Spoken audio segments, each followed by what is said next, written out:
Hello, everyone, and welcome to Canadians with Disabilities and Their Allies. My name is Brent Frain. I'm the host. The show is also known as PWD Allies Podcast. Check it out on your favorite app, wherever you find it best suited for you. Today, I have two guests joining me. I have MJ joining me, and I have Jeffrey Salisbury joining me. And, MJ is going to be talking about the federal provincial transfer payments, accountability. And Jeffrey is joining me, and he's going to be talking about a petition that he wants to put out there and let everyone know all about it. So first of all, I'm going to introduce both of you. Thank you very much, MJ and Jeffrey, for joining me. They're silent. They're silent. I was just trying to find my petition number.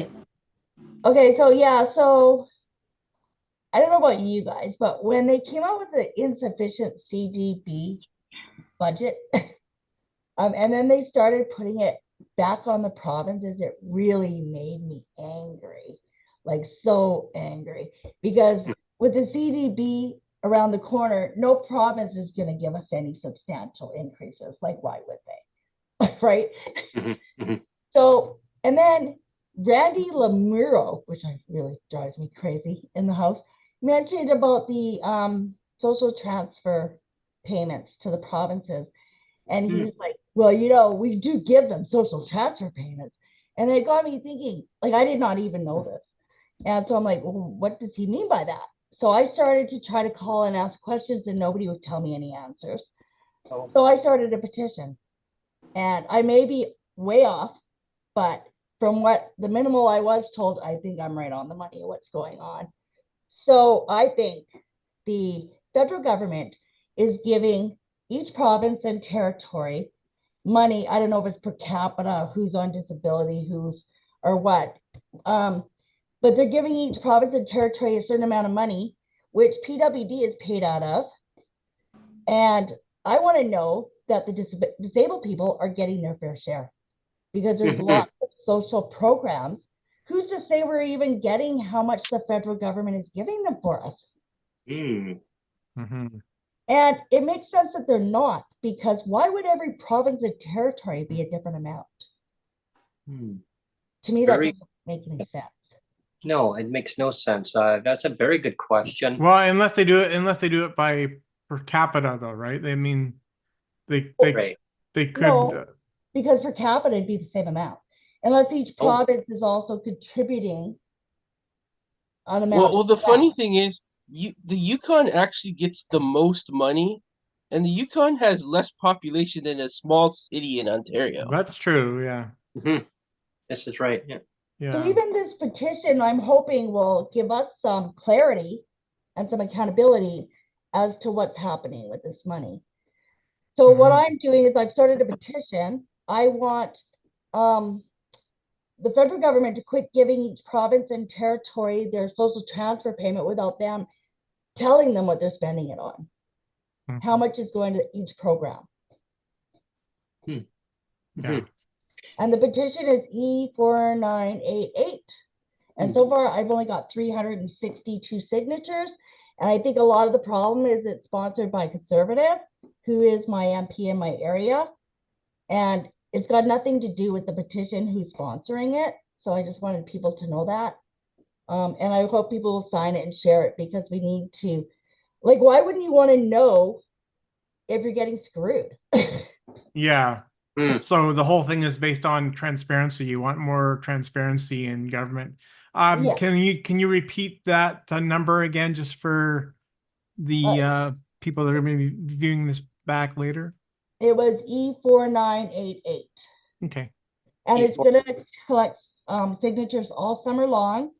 Okay. So I'm hoping we have like thousands by September. Yeah. Well, let's go quickly over to Jeff too, because Jeff has also got his own petition going on. So let's do a compare contrast with the two petitions. Yeah, it'd be interesting. Yeah.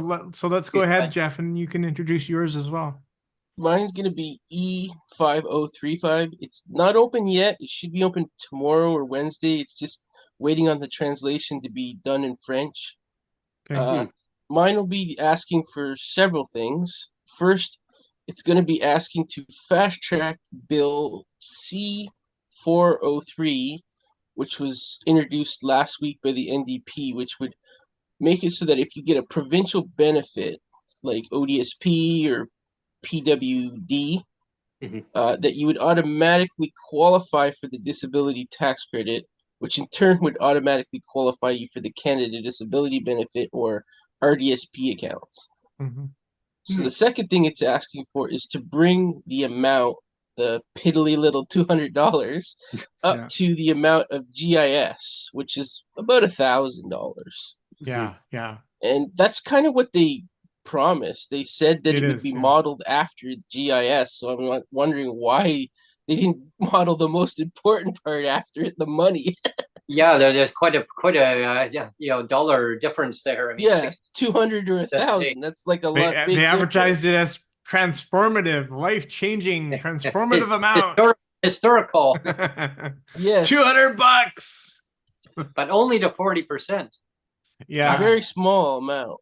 Yeah, we talked about this off the air, and I've talked about it before, but let's again, for the benefit of our viewing audience, let's again talk about the math. Let's talk about the grade 1, grade 2 math. If any of you want to jump in there, either MJ or Jeff, and talk she about never the math. mentions the 200. She always mentions the full amount that they've allocated for the 6 years, because 6 billion sounds like so much more than 200. Yeah. Over 6 years too. 6 years. So let's contrast the $6 billion with the actual with the math they're actually trotting out there now. It's a huge difference. 7 years, you guys, because we had nothing the first year. Yeah. Right. And that was the big promise from Clara. It's going to be 12 months, 12 months, and now it's 24 months. Well, and again, so let's compare contrast. So they're basically saying it's a $1 billion investment every year for the next 6 or 7 years. And so if it's $1 billion a year, you contrast that with the numbers they're charting out now, which is maybe a maximum of 25,000 people at I think the 25,000 that they're talking about that's how much people it will lift to the poverty line when it gets to the maximum in 2028. Right. Okay. I think that's what the 25,000 means. Sure. 4 years from now. Yeah. So we even have to look forward to even less until then. Yeah. But yeah, I was just going to do the rough calculation of 25,000 people times the $2,400 max only works out to $60 million dollars. So it's a big jump between the $60 million and $6 billion. So I kind of want to, or $1 billion for the year. Sorry. So I kind of want to know where's the missing money from 60 million to 1 billion. Yeah. Where is it? Yeah, they go, what did they do with it? Yeah. So even is it 600,000 or it was 600,000, wasn't it? Yeah. Times 20. Well, it started out as 1.5 million people it was going to help, and then it went down to 600,000 people. And then it's just gone down and down and down, and now it's down to 25,000. I think with the 25,000, I don't think that's how many people are going to receive the benefit. I think that's how many are going to be at the poverty line by the end of when it maxes out. Okay. So I think more people will be getting it, just that they won't be at the poverty line like they promised. Sure. Yes. Okay. Okay, well, if you have 600,000 getting 2,400, that comes out to 1.44 billion a year, which is more than what they promised. So we know that's not going to happen. Yeah. No. Exactly. I think there's about 300,000 who have that tax credit as it is right now. Maybe I think that was a number I seen out there somewhere, and that it's 600 that could qualify for it if they actually tried to get it. Well, because a lot of people don't even bother, because if you don't work, what good's the tax credit for you? Yeah. Right now, anyway. Yeah. Yeah, it doesn't benefit everybody to. I mean, and also, trying to get it filled out, the rigorous process and getting that done too, and then have to hope that CRA is going to say green light it and say, yeah, no problem. Yeah.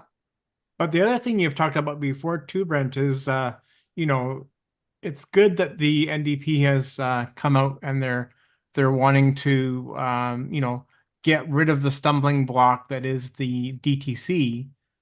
But but you know, why was the whole Canada Disability Benefit approved in the first place? Like, why? Or sorry, why was the budget approved in the first place? If Yeah. if I they think we had, all know why. They didn't want that election to happen because if they had voted no yeah, and the yeah, budget didn't pass, that would call an election that they would definitely lose. yeah, Yes. That's kind of the reason we know. yeah, that's true. Yeah. And because like what I'm hearing around the community and on social media in general is, I mean, the government that's holding up with the liberals, Yeah. federal liberals, it's saying, well, you voted for $200, you voted for it, and I guess people are feeling very anxious, and rightfully so, right? Because I mean, the CDB was promised 4 years ago. If you go back to like 9 years ago, yeah, I mean, we're going to lift everybody out of poverty. But 4 years ago, technically, the CDB was promised, and then I guess when $200 was saying, well, we're going to give up to 40% of the population, $200, And $66 isn't it funny they cents a didn't day. even try to ask for an amendment? Yeah, They didn't even yeah. try. Well, that's the Like part the I'm kind of bloc about. asked for amendments to things that they didn't like. They didn't get them, but they did. Yeah. Like they didn't even try for the Canada Disability Benefit. Why didn't they say raise it to this amount? And they Mhm. could have voted no. Then at least we Yeah. could have said they tried at least. Well, and it's not like they don't know what what a poverty level is. I mean, there's lots of different calculations you could use, but Right. there's one or two basic ones, you know, that they tried out all the time. So it's not like they don't know, gee, what is poverty level? They know what it is. Well, in 20, Uh, well, in 2022, I believe I know Jeff Leggett mentions about the poverty level. The LICO amount was 2107, right? So I mean, right there, that was in 2021. So now, as years go by, as inflation ticks up, that number is now you're looking at probably at least 25, $2,600, I would think by now, because in 2020, when the federal government had amounts that served, right? When that first came out, it's saying yeah. that $2,000 was the bare minimum that people needed, and that's not even anyone who Not didn't a have a disabled disability, person, a though. regular person. Yeah. Yeah, that's without a disability. That is the bare minimum. But that amount is not even including your accommodation, your shelter portion, right? So that's not even really in that formula at all. I mean, or barely, probably very marginal amount. So that was the bare minimum. So when PWD across the country or provinces that don't even have that, it's like a slap in the face, or it's like egg in the face. It's like saying, well, you deserve to have less because we're not even meeting that poverty level. Now, with a meeting that Jeff had with the minister in BC, and myself and Sonia, we all had a meeting, and the minister had mentioned that she's going to go with the federal counterparts because MBM is what the federal counterparts wants to go with. Well, as we all know, MBM is actually the lesser amount than LICO. And so now with that $200 announcement, that's going to go to only 40%. They're not even meeting that MBM, which is only $100 something difference. So it's like And way down there. you always know that any government's going to want to go with the lower amount. So Yeah. so that in itself is not shocking. No. Like I've always said, I mean, when Sheila Malcolmson was supposedly in talks with the federal government, she was always saying the MBM, right? And so having that as knowledge, then we kind of thought that the CDB would be targeted at around maybe $600 or $700 a month as minimum. as the top up, because Even that would have been a decent starting point. that would be Better than 200. that would be a decent starting point, right? So like that's what I kind of figured it might be targeted at, because that would have been right at the poverty line then, if it was somewhere between $600 or $700 for BC anyway, that would have lifted everybody up to around the poverty line, like right at it. Close to it, yeah. And isn't it funny how the amount's 200 across the board, even though different provinces need different amounts? Like, how is it 200 across the board? Yeah, exactly. I remember one minister we had on, Neil. Oh, this is going back a ways, and the minister who was actually in charge of the ministry was in government, had said at the time was that he was concerned that that the amount would be around $500 a month, which wouldn't be enough. And well, I mean, this is like way lower than that. Like this is like $200. So that's really, it's like not even half. And that's it. That's the other stupid thing too is, again, I kind of understand why the provinces want to maintain control of the social net, or whatever you want to call it. But at the same time, it's just bananas, because I mean, like you always say, like when you have a disability, it doesn't go away, and it's like you just get more disability. But like the way it's set up, it's like if you cross the border into another province, or if you go across the country, let's say I went from BC to Ontario, for example. Like then, for example, you'd have to start all over. I have to start again from scratch and be a Joe Blow and have to prove my disability all over again. Like magically, as soon as I cross the border, somehow my disability gets wiped out, and I have to and you'd have to be living here in Ontario for 3 months before you could even get the health card. Yeah. And then good luck finding a doctor here. There's no doctors in Ontario. It's so bananas that there's no continuity between the provinces at all. It's like, why isn't there a transfer process in place? Like, I want to move here. Can I just transfer from the ODSP to this one? I always just say they're throwing pink unicorns at a dartboard. They're like, here's a pink unicorn, I'll throw it at the, just keep throwing shit at the dartboard and see what sticks. And it's like, oh, that's good enough. Well, it should be automatically, like your file should automatically be transferred automatically, like a universal one. And it's just like streamlining to get the it's like you would think all the provinces would sit down, come up with one application that works for everywhere, has one set of rules, and there's a transfer process in place that you can move from here to here to here to here, and it's not a problem as long as you're still in Canada. They'll never go for that because again. BC will think everybody will come here because it's warmer. But also too, Brent, you always talk about the PWD versus PWD, or disabled versus disabled, and that's so true too. It's like, it's like this. We can talk about this more on tomorrow's show too. But I was giving the example. I've given the example before of when we talk about subsidized housing, where some people get the subsidized housing and some don't. And I gave the example. So it's like maybe 10 to 12% get the subsidized housing, and the rest of us are paying market, right? And then I gave the example of McDonald's, and said, well, imagine if only 12% of McDonald's customers got hamburgers. But at the same time, I realized my metaphor is kind of flawed, because that's assuming that it's going to be a 12% different people every time.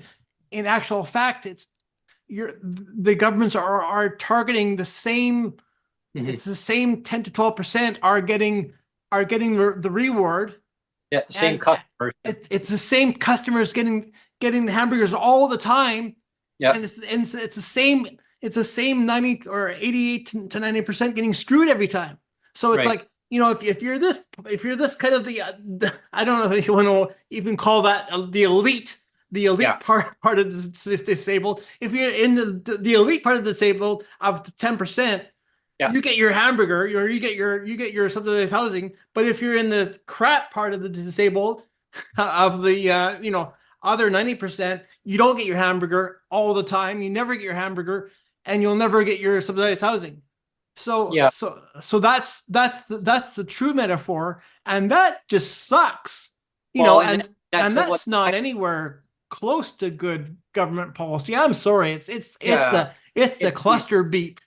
That's everything. I know that bothers me too, because I mean that kind of leads into the segue for tomorrow's show that we'll be talking on. That one is like subsidized housing. It's like saying, well, okay, so the government's gonna be building all these nonprofits, all these other housing, and I've said it many times, and I'll keep saying it. Perfect. Build, build, build. We need lots of housing built. Great. Yeah, that's awesome, right? There's 38 communities, not new communities, 38 communities that are going to have housing built. But the devil's in the detail. Who's it going to go to? How much is it going to be affordable? Like for who? Is it PWD? Are you going to get it for your shelter rate? Well, now here's the thing: is that if it's under a BC housing umbrella for nonprofits, if it's for-profit sector, nonprofit sector. If it's in market housing, say it's a big developer, a big corporation, now there's a lot of stipulations that need to be met under policies. Now it's the policies that are the problem, right? The housing is great. It's now who's going to qualify for that? So we'll be talking more on the other show on that for sure. Yeah. But when it comes down to one of my concerns that I hear all the time, Neil, and my guests that are on today, and people listening to the show, is people in the community, they're worried. Like they say to me, yeah, that's great, all the housing announcements, but it's the policies that they cringe. I know the one guy, he said he wakes up and he had almost a nightmare the one night. He woke up and he thought that he couldn't get out the door because there was no door handle on his door. He thought he was locked in there. And they said, well, and the only word on the door was, you need to follow policies. And I said, well, wow. So he told me a little bit about his dream. He didn't remember everything. But what really bothers him is, I guess it's his subconscious was telling him that, yeah, like he's worried that he wants to get cheaper housing, but he's worried that if he goes in there and that his roommate, well, he has two roommates, that both of them, if all three of them go into that subsidized housing, they won't be allowed to, because it has to be one file, BC housing. So either the guy leaves, as his roommate, or she leaves. Now, if the government, I don't know how they would look at that, because they're still going to say one file, so it'll be one income. So that really, it will hurt the disabled people. For me, I want to see people housed, not unhoused. So I think that policy needs to change that way, and it needs to be based on individual, not household income. Yeah, and we'll cover this tomorrow, because that's our topic tomorrow will be it'll be love and relationships and disability. Yeah, that's what the topic will be tomorrow. But yeah, I mean, it's this idea of like, the way the provincial policy is set up, it's almost like, how dare you try to have a good life and try to better yourself. It's odd. That's one policy that all of the disability programs follow, is that you can't live with somebody without your money being taken away. Yeah. Exactly. And then and it's funny too, in Ontario, when he raised the amount that a disabled person can make working to $1,000, if you have a spouse, he left that part at 200. So if the spouse is working, it's only 200. But if you yourself is working, you can make 1,000. Yeah. Wow. Yeah, exactly. And then if they're there, they actually claw off the rest of it right off. And so you're never any further ahead. Actually, you could be worse off. Yeah. And then it's like they want everybody to be alone. I'm in a weird situation. I live with an adult son who's on disability, and he can't work at all. So it's just the two of us. And because we're not married, I can't make his 16,200. So I'm supporting him as well with the little amount I can make. Yeah. And so I called them about it, and they're like, sorry, there's nothing we can do. That's the law. Yeah. Well, yeah, and that's the thing, is they just keep going with the policy, because they believe that their policies are doing good for people. I mean, my pink unicorn behind me would disagree with that. I mean, they run amok where the broken policy is fine. It's written in the law. It's fine. They equalized. And how many times that I've seen posts on social media. People talk about CPP, about it being clawed off. There was one person who was like me. well, yeah, and there was actually there was somebody that was actually in the USA had posted about it too, but there's a little bit different than the CPP that Canada has, but the same situation. And but in Canada they actually escalated even worse because they actually clawed off dollar Yeah, for dollar. ODSP follows that same rule, dollar for dollar. Yep. Yep. And it's bad because this person was in an accident. It was a drunk driver who had hit her. She is now paralyzed. She can never function how she was before. And then she got more disabilities on top of that disability. As I always say, people will always get more disabilities as we get older. Either they're going to be invisible, physical, combination. There's so many. So I'm not even going to narrow down all those. But anyway, long story short is dollar for dollar taken off. And so now the person had worked for many years, like 34 years had worked. And now all that money gets taken off the provincial. BC takes it over dollar for dollar off of her. Like, really? Like, so what was the point in that person working? Because they say the government treats it as unearned income. How can that be unearned income? You earned it. And income of last resort too, Yeah, which because the employer takes it off your paycheck every 2 weeks. They take it off, CPP deductions, right? So now what? It's now as unearned income. And so what I want to see going forward, another policy, no more clawbacks. Stop the clawbacks, and any clawbacks that you have done, government, you need to retroactive back. Like, you need to now go back and actually fix the problem. You can make amends. It can easily be done. It's not difficult. And listen to the disability community. We can teach you how to do that. It's been almost 11 years for me. And, right. And in 11 years in my situation, the provincial government has clawed back from me over $71,000 of income that I inherited as a spouse. This was income that was paid into by an employer and by my wife. It was basically, like, for all intents and purposes, it's like a savings fund, right? It's like a savings account. And the provincial governments are raiding people's private personal money that you should have been getting anyways if you hadn't been paying into it. Like, it should have been in your pocket already. Yeah, it's money that was in my wife's pocket or in my pocket, and because it's money that we work for.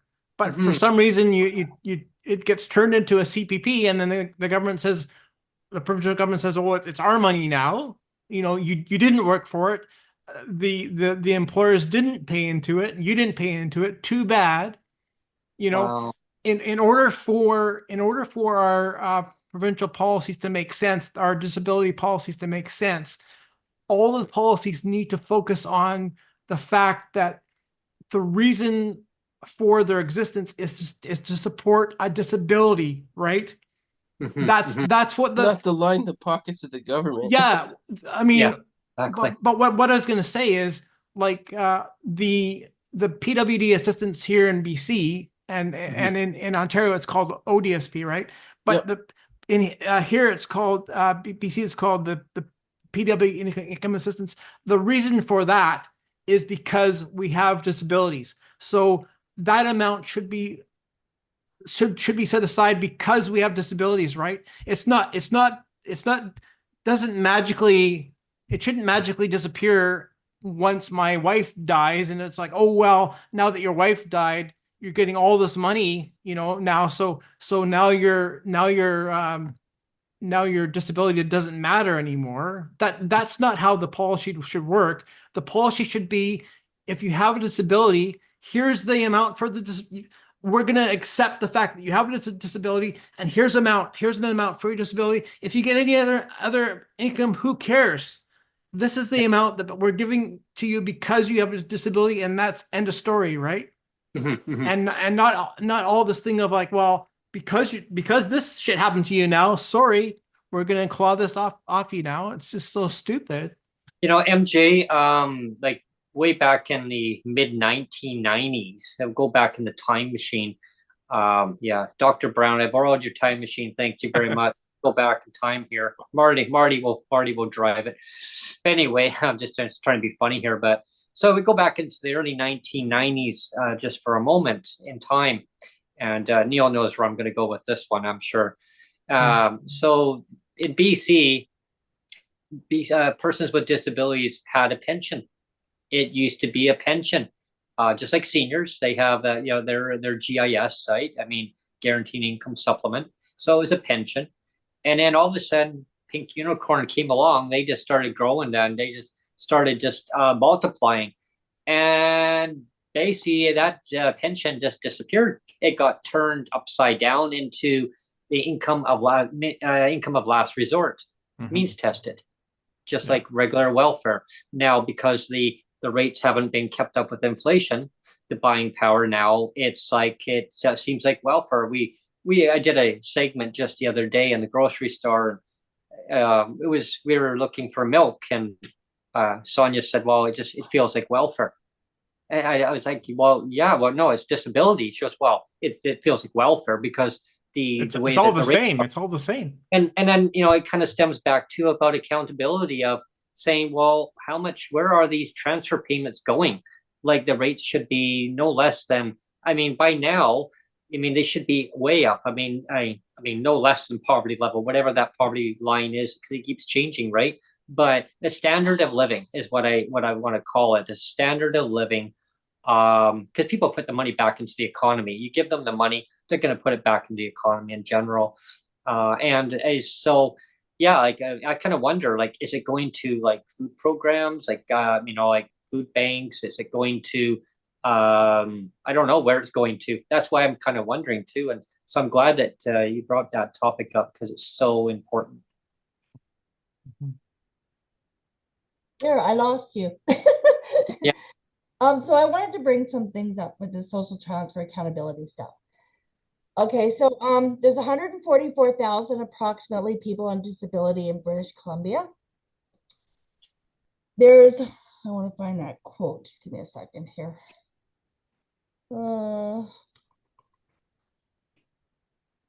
Okay. The bottom line is that the poverty in BC presents a direct 2.2 to 2.3 billion annually. The cost to society overall is considerably higher, 8.1 to 9.2 billion. Whoa. So Sonia Firstino said that it costs BC government $54,000 for each person to keep them in poverty, which you times that by the amount of 144,000 comes to pretty close to 9.2 billion. So they're talking about mostly people on disability. 144,000 now. Yeah, I remember that number used to be at 120. So they're spending 9.2 billion a year in British Columbia to keep people in poverty. Wow. That's what you're spending. So now, what's 144,000? I'm just curious.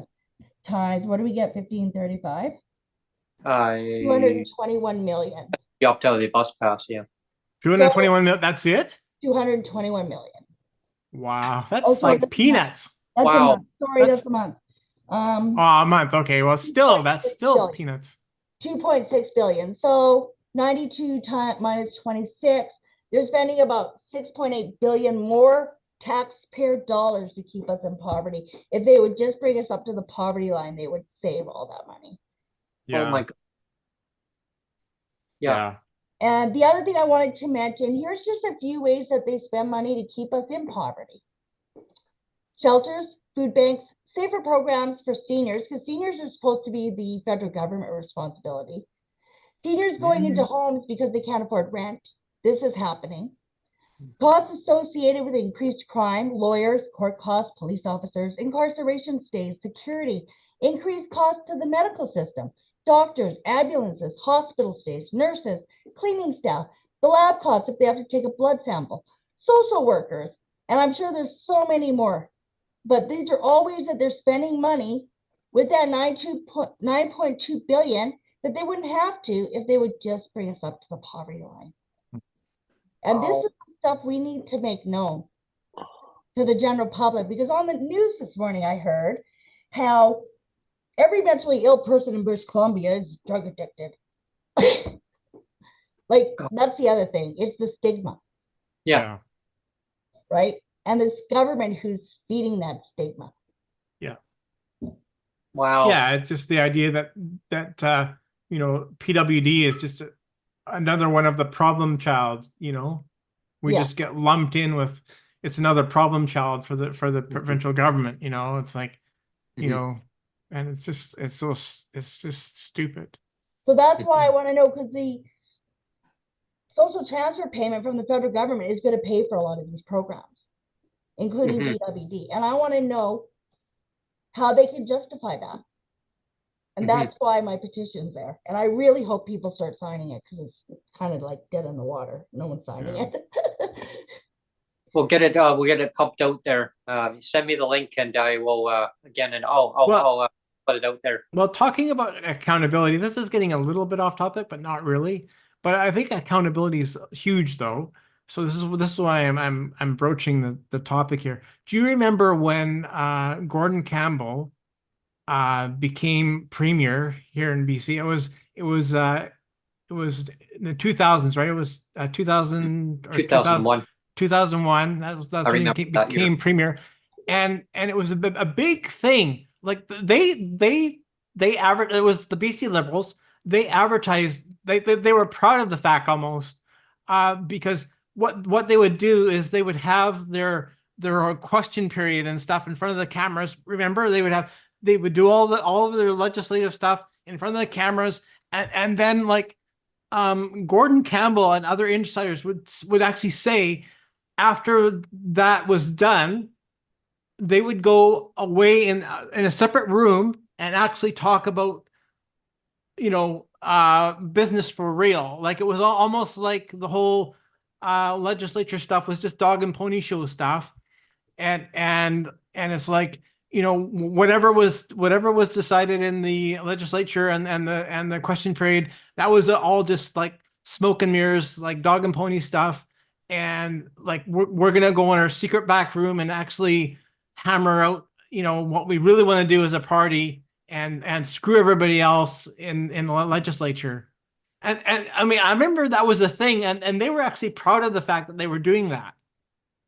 You know, I remember back then, Neil, because it was just after, it was a couple years after the government got in at that time, and that's right when they were doing a guild campaign. How does the government save money? So they looked around areas where they could cut. They cut on education. They cut on healthcare.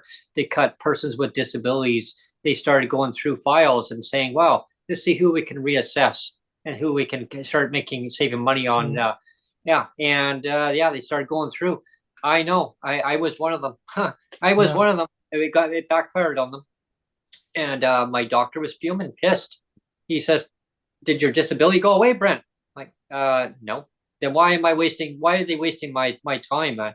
So he says, well, he was going to do a lawsuit against them. And next thing you know, I had two ladies knocking at my door. But 3 months later, though, but I had to wait 3 months. Yeah. I had no income whatsoever. And I was not living at home. I was renting at a place, and they were threatening to basically kick me out if they didn't get their money quick. Right. So it was a bad time. We had a bus strike at the time too. So didn't have a bus pass. So. Well, I always remember Gordon Campbell because that was the time that I was working for the provincial government. I was working in the Ministry of Transportation, and he slashed and burned a whole bunch of ministers. Like, we actually closed up our entire office in New Westminster. It was New Westminster Burnaby office, and he closed down the entire office, and everybody lost their job. He was one of those premiers. He literally thought that he could do the entire government but by himself. You know, like literally one man show. He thought, well, I'll just close down everything and do everything myself. You know, yeah. It was one of those egomaniac people. Yeah, crazy. And it's some of the other MLAs who came on board after the fact. They felt bad. You could tell personally, like we weren't part of that. And they believe in getting the rates increased. And I mean, across party lines, I'm sure that there's a lot of MLAs, there's a lot of MPs, MPPs, wherever you are in the country, that some of them do really want to see people with disabilities, our rates increased. Now, I mean, some people will say, well, obviously the current government, Brent, is not doing it. What I'm saying is that there are ones out there that really do care to see things change in a positive way. So I guess, it comes down to accountability. It comes down to actually holding the current government to account, and they promise something, they need to deliver on it. There needs to be accountability. Where is the money going? Where is the money going? Who's sitting on all the money? And get it out there. Just get it out there. Get the proper amount out to each jurisdiction. Get it out to people's hands. Yeah. I mean, exactly, MJ, like you are right on that. It's like accountability. It's where's the money going? How much money is coming from feds going to provincial? Let's all say this in unison. Show me the money. Show me the money. Show me the money. I remember a few years ago, I believe it was Ontario, that Doug Ford was sitting on a shit ton of money. Yeah. He's still sitting on a bunch. I think he's still sitting on the he's money. still sitting on it. How big is that pile? Did you see the latest thing he's wasting money on? Yeah, the liquor stores, right? The liquor stores. Yes. Yeah. It's like up to $1 billion almost. Yeah. To get out of the contract a year early. Yeah. He couldn't wait a year. Yeah. Because so that he could sell beer. Because why wait? Why wait when you can spend $1 billion? Yeah. Yeah, I mean, well, I heard there was a strike or something. It was in Ontario, wasn't there a strike that's going on? They voted in favor of going on a strike for the liquor board or something. I'm not sure. I don't think so. But maybe there was something of it. I'll have to pull it up again on that. I don't really follow liquor stuff too much. I just seen that because he's blowing so much money on this stupid thing to get beer in regular stores. Yeah, as soon as I heard it, I was just like, wow. It's like. Well, I think what $1 billion could have did for ODSP. And I mean, I don't mean to shit on people that like their vices either. I mean, this isn't going to be a show about that. But think about this for a second, though, is that you have the government that's in the business of selling booze and selling cigarettes, which we know is not healthy. I mean, like, you have wine or something in moderation. Wine is fine. Like, even in biblical times, they drank wine. It's not a big deal, right? But I mean, a lot of people get in a lot of really unhealthy situations by overdoing their booze and by overdoing their cigarettes and all other kinds of vices. I mean, the governments are involved in two big vices: cigarettes and booze. And the taxes and the cost up to the public. Well, don't forget about weed. Why are you not mentioning drugs? Well, drugs too, but I'm just saying all that it's a direct cost on our healthcare system. It's like they're supporting all these vices and getting all this tax dollars, and yet they're like blowing it on, it's all being blown on our healthcare budgets because people are, like you said, overdosing or they're drunk and they're killing people in their cars because they're whatever, right? I'm going off on a tangent, but I don't really care. But I've never even considered that. So you think MAID and the drugs are also coming out of the social program money? Yeah. That's it. That's exactly it. I mean, you give people enough resources overall, you're gonna put less strain on the healthcare system. Well, if they just kill us all, then they have no money to put in. So that's why we need to know where the money's from. Where's the money? Yeah. I think there was somebody had put a graph out one time. It showed you the stats that the government says if we follow this, we're going to save hundreds of millions of dollars. If somebody goes and uses MAID, they're going to save. They actually published that. Yeah. It was really sick. It's like look at all the money we're saving if everybody gets killed off. Yeah. Well, that's why I think we got the suicide hotline last Christmas, so they could steer us to MAID. Yeah. Wow. Just nuts. And it really puts some doctors in a really bad situation too, right? Because I mean, for so many reasons. It's just the system is just so messed up, right, in so many ways, and we just have to hold them accountable and do the right thing, and let them understand that like things don't have to be the way that they are. And I mean, they have to listen to all the testimonials. I mean, looking through Huma, all the testimonies, all the research that was done, and then they come through and say, "Well, here you go. Here's $200, 40% of you. Yeah. There you And go." isn't it But funny hey, how they said all these rules were going to yeah. come from the regulations that we haven't Oh even yeah, seen yet? yeah, yeah. So where'd Yeah. they get these rules from if they haven't done the regulations yet? Pink unicorns. In other What? words, they're done. They just don't want to show us them because they're probably going to piss us off even more. Well, I find it's so ironic is that the government doesn't want to come out with all the information. Was it MP Mike Morris from Kitchener, Ontario, had Yep. said to the minister, "Show me all the information. Show me the names. Show me all that information." And then they just spin it around and blah blah. Yeah. And it took her weeks and weeks to come up with that bullshit answer. Yeah, I know. It's like here. And, Let's just and they still trot out the thing of $6 billion, the largest line item, $6 billion. It's historical. It's historical. Yeah. Nothing Which about is us stupid without because us. they spent more than that on some stupid battery plant thing. So Oh, how my- is it more than that? Yeah. Yeah, and those batteries are worth more than the vehicle. Go figure. So Yeah. the NDP is getting quite slimy as well. I don't know if anyone's really noticed, or they've kind of just slid under the radar. That last March, 3 months ago, they were supposed to come out with the new rules and regulations for PWD, which they did a bunch of Oh yes. Zoom calls on and all that last year, all the surveys and all the stuff. And now she's sitting there putting down nothing about us without us. She's like commenting that. And I'm like, don't even. I told her, don't even. You have done all these meetings and you've come up with nothing that we want.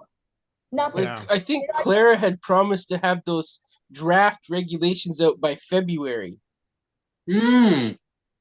Yeah, because the one conservative lady had brought that up in the Huma meeting, that it was supposed to be out in February, and we're now in like June, and she still hasn't shown us anything. Force us all to work. That's what they were doing in BC.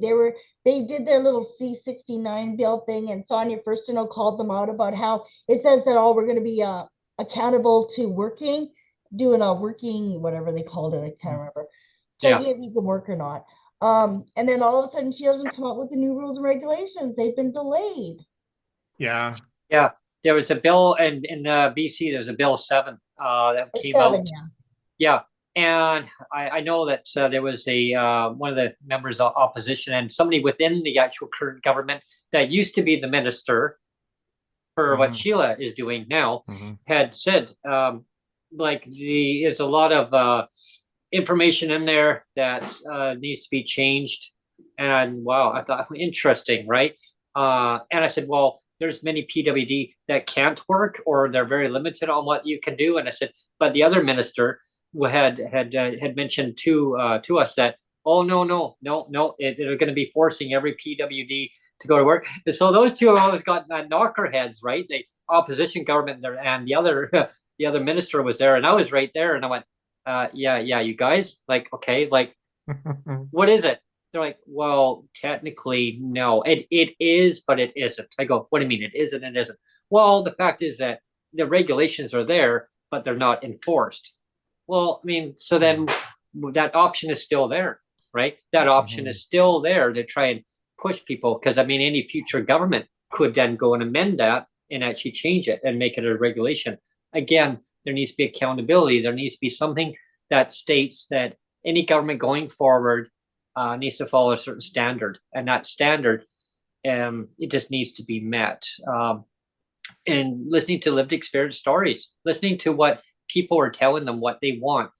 And it comes to me, it seems like it's just policy based, right? It's all based on that. They're just going through and amending stuff and then redacting certain things and then photocopy and then changing it as they go along. So there needs to be a standard in place that any government in power needs to follow, a guideline of, you're disabled, that it's like, it should be a pension. It's like a senior. That's your income. Now, if you make extra money, hey, great. If you can't, this is what you're going to get. But Yeah, my point was, she did all these meetings and Zoom Yeah. everything last year, and she didn't listen to us anyway. And then she quotes nothing about us without us. Like, yeah. Oh better gosh. than the federal government. No, I mean that's what I don't like either, is like you know, when the governments reach out for input from, you know, like, you know, I said before, like I actually took part when Shane Simpson had that big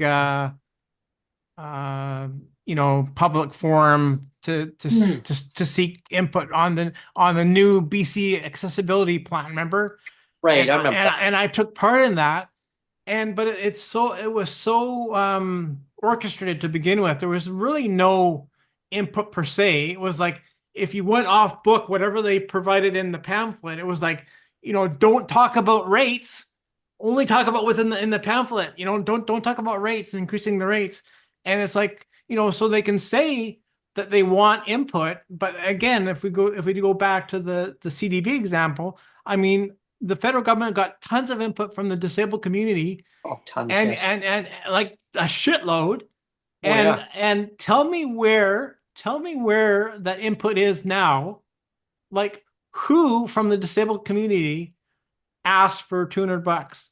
Nobody did. Nobody. 130 people asked for it to be solely delivered through the DCC. Yeah. I call bullshit on that, unless 130 Liberal MPs filled that thing out and said that. Yeah. 130 people nobody. Out of 5 million. Yeah. Yeah. Oh. Yeah. And another thing that's funny is, questions was they didn't answer, so we went with that because there was a majority of them didn't answer. I forget which question it was. Yeah. Another thing that's silly is, apparently she hasn't even met with the minister here in Ontario to talk about clawbacks. The biggest province in Canada, and she hasn't met with that minister. Right. Oh. Yeah, I remember, was it Carla Contro had claimed when she was the minister that, She'd already met with everybody. I met with all my counterparts. You did?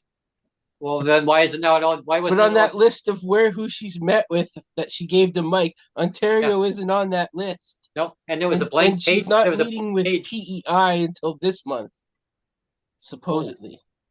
Wow. So she hasn't even met with all of the provinces yet to talk about. Work ahead. Yeah. Yeah. Yeah. It's gonna and be as far as I've seen, Nova Scotia is the only province who has said outright that they won't claw it back. Oh. Yeah. Yeah. I wonder if she did a Zoom on that one instead of actually traveling over to see them in person. That would save a lot of money too. Yeah. I would like to know why you can be sure she's going there in person. Federal MVP. Yeah. It reminds me of a time, you know, you're talking about rates and meetings. I remind me of a time, Shane Simpson, Neil, and MJ, and of course with Jeffrey. I mean, you're in Ontario, but we had the minister at the time here who had set up meetings and wanted to hear consultation from you know, people within the community, persons with disabilities, and every time he have a meeting, we'd be there. We'd just go hammer away. And again, it was almost like scripted. It was almost like saying, you can answer what's asked one question, you can ask one question. And it had to be tailored exactly with what they were talking about. And it was talking about, are you going to raise the rates of shelter? And the other question was, are you going to tie it to inflation? No and no. And then there was people inside the meeting, MJ, and the rates. I mean, as we know, rents were a lot lower back then. I mean, they were still high, but they were lower. They were still somewhat reachable. The fact is that someone had said, "Well, I have 5 people living in my household." Oh, okay, you got to do what you got to do to make it happen. That was the response. But the minister then had said, he wanted to see things change going forward. He wanted to see the shelter rate completely demolished, gone, out of there. He wanted to send one flat amount called a brand new name, whatever it is, social services or whatever it is, and just have one one name, like instead of support, shelter, call it whatever it is. Unfortunately, he wasn't able to do that going forward. And that's kind of after when they had launched a basic income pilot and that didn't take off the ground, unfortunately. I think the minister really meant well at the time. He wanted to see things changed. Again, I think the policies, the system wouldn't let him do the changes that he wanted to do. And his predecessor, predecessor going forward. However, they tried everything, and then that was Nicholas Simons. He tried, and Sheila Malcolmson, she's in office now until they call election. Who knows who's going to be the minister after her?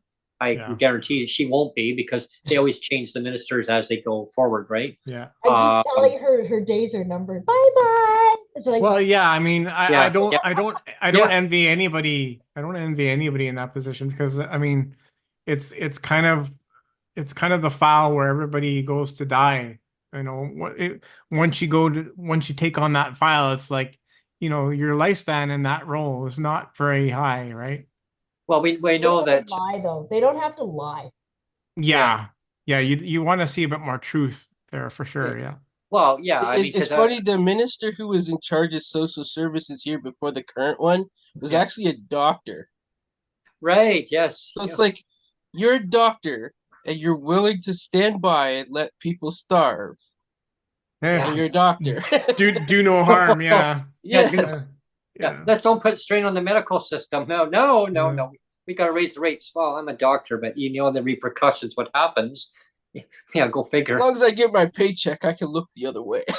We've been going for about an hour, Brent. I didn't know if you wanted to wrap up now, or if you wanted to reintroduce the petitions again. Yeah, we could just kind of go and summarize the petition numbers again, and we'll give it a few more minutes, and then we'll wrap her down here until our next meetup time with both of you. This has been great.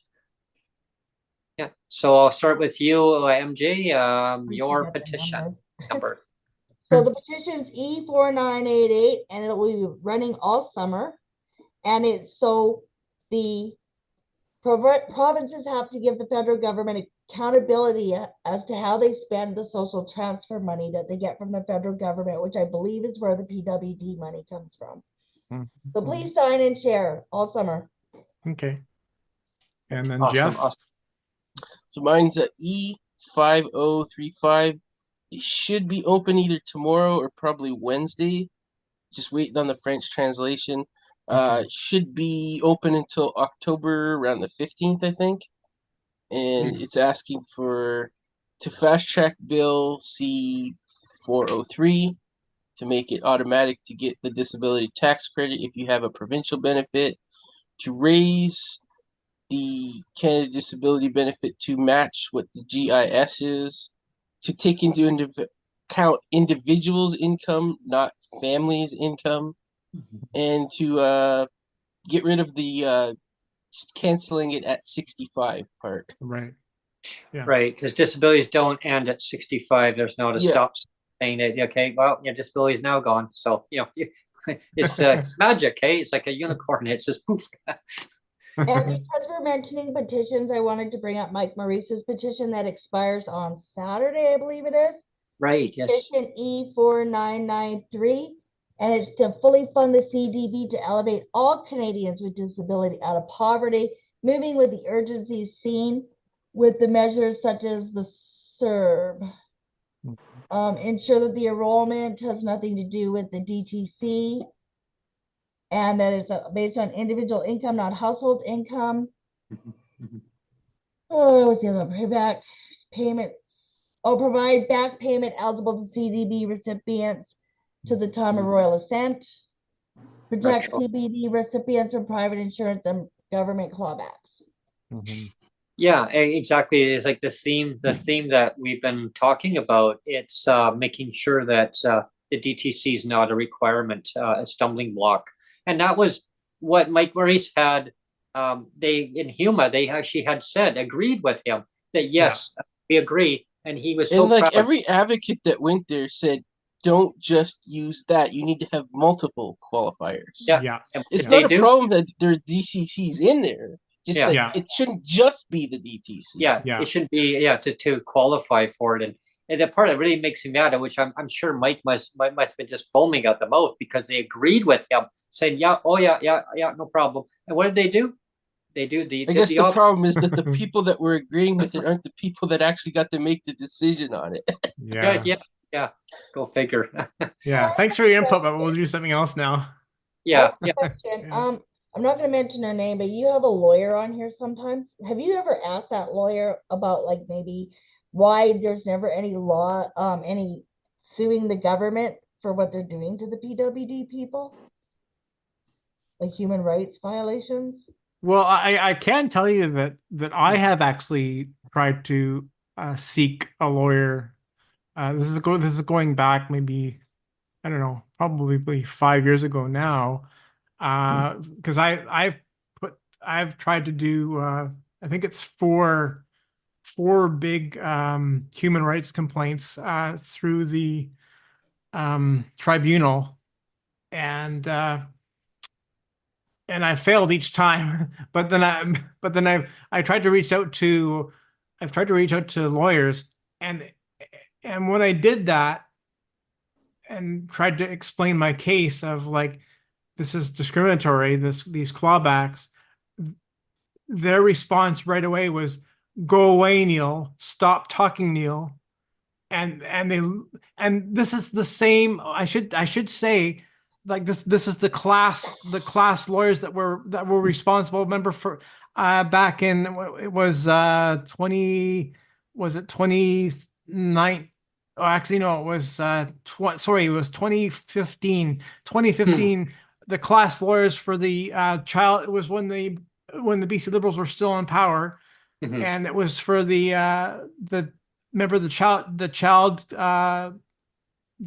benefit clawback, or Right. the for divorced parents, the any child benefits that came from a divorced parent were clawed back, and it was the class lawyers that took it on, and they won. So I went to the same class lawyers, and I told them my case, and they're like, "Go away, Neil. Stop talking, Neil."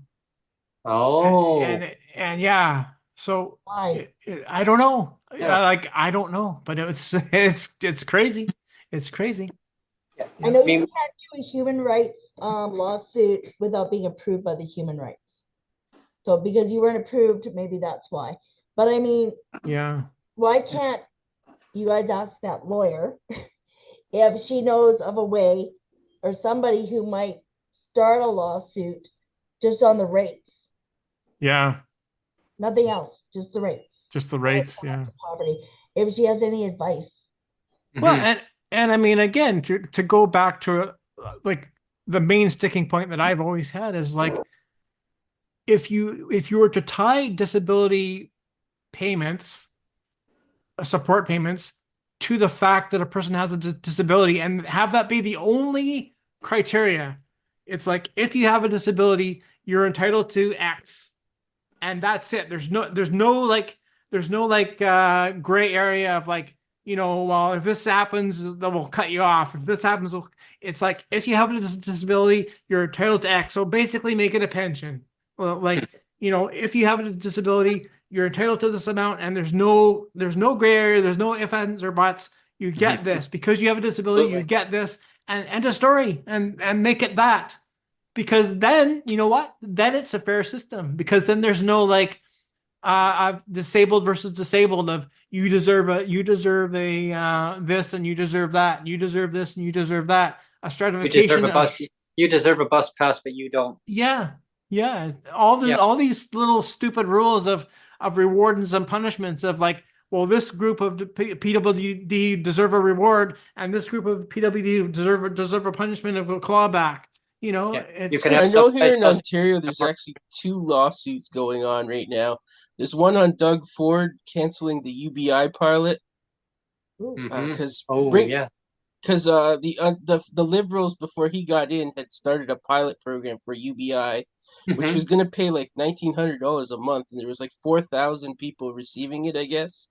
Yes, He canceled it like as soon as he got in office, even though he said he was going to let the pilot run out. Yeah, I remember hearing about that, Jeffrey, is that he had agreed with the other previous government before he got in, and he said, yes, I'll keep it going. And then the minister who was in charge of the disability had said, oh, well, it wasn't working. The pilot wasn't working, so they had to cancel it. Well, what the minister didn't realize that BC was studying what was going on in Ontario. Ontario said, oh, yeah, it's not working. Well, I guess BC said, well, I guess we better pull the plug on it. It's not working. It's like, oh, man. It's like, yeah, how convenient. How convenient. How convenient. The other one is against Developmental Services Ontario. Basically, you can be approved for this program, and then they put you on a wait list, and then like they can't tell you how far you're down on that wait list or when you're going to get called to like get your supports. And there's people that have been on this wait list for like 5 more years, and they still haven't started to get their services. And this lawyer has been trying to fight them since 2018, and they just now got approval from the Supreme Court not to cancel the lawsuit. So I guess they're going forward with it now because he keeps trying to get him to cancel the lawsuit. Oh, wow. Yeah. One judge says, oh, go forward. Another judge says, no, throw it out. And they took it all the way to the Supreme Court, and they said, no throwing it out. Yeah. $6 billion. Anyway, I would ask that lawyer if she's got any advice. It's a good idea. We should try that again. Yes. I know I did actually ask. I kind of broached this. I didn't want to put them on the spot, but I remember I did ask. I did ask, but it was kind of, I could tell they didn't really want to go there. So yeah, but we could ask off the show maybe one time. Have you tried that Arch Disability Law or whatever? I don't know if they're all throughout Canada, but I know they're in Ontario for sure. And they take disability cases. Yeah. But I'm not sure if they just take cases of denial or like fighting for like to fix things. Yeah, like a class action lawsuit. Yeah. The other thing is I really think we need a disability poverty t-shirt to go viral.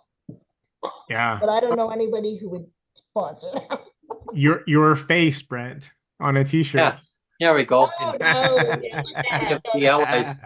Yeah.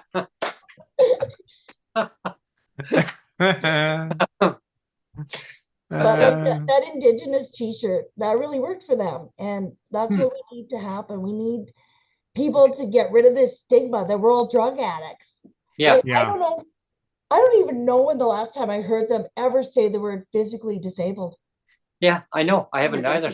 Yeah. Yep. They never talk about the. According to Doug Ford, we're just bums collecting checks. Exactly. Yeah, exactly. Yeah, I know. It's cheats, varmints, and deadbeats. But he lives in a bubble world, though. Yeah. Yeah, and that's the thing. The government, they live and they don't see reality of lived experience of what people go through. Yeah, I mean the policymakers, the ones who sit there and they, oh, this is what we feel is best for people.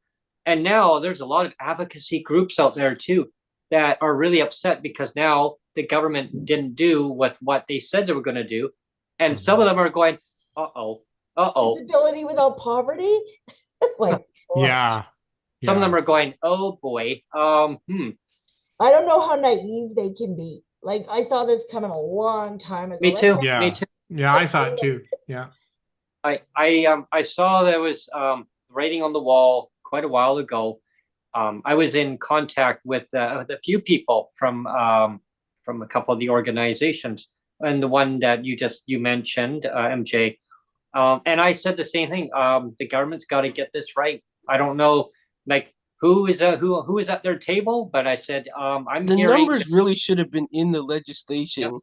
None of this, we're going to do it part of the regulations. Because regulations can be easily changed, or if it's in the legislation, they would have to vote on that to change it. Exactly. Yeah. And I knew that there was going to be something that wasn't going to go right with that. I remember, was it Sonia? What your famous saying, I'll believe it when it's in my bank account. Yeah. And I said, well, Sonia, I mean, we got to keep up hope, right? She goes, right, but I'll believe it when it's in my bank account. And she says, I don't think it's going to happen. And she called it out. Find a job. She called it out years ago, and I said, "Oh, I mean, yeah, you might be right, but let's just hope that they're going to do it I right." was mildly optimistic at the beginning there, but Yeah. that went downhill Yeah. every time. Like something they Yeah. told us was going to happen didn't Yeah. happen when it was going to happen. Yep. I wanted it to be good. I wanted it to be Make good. us go back to work. Yeah, but remember in the Trudeau show, she used to call it the Trudeau show. Trudeau would come out of his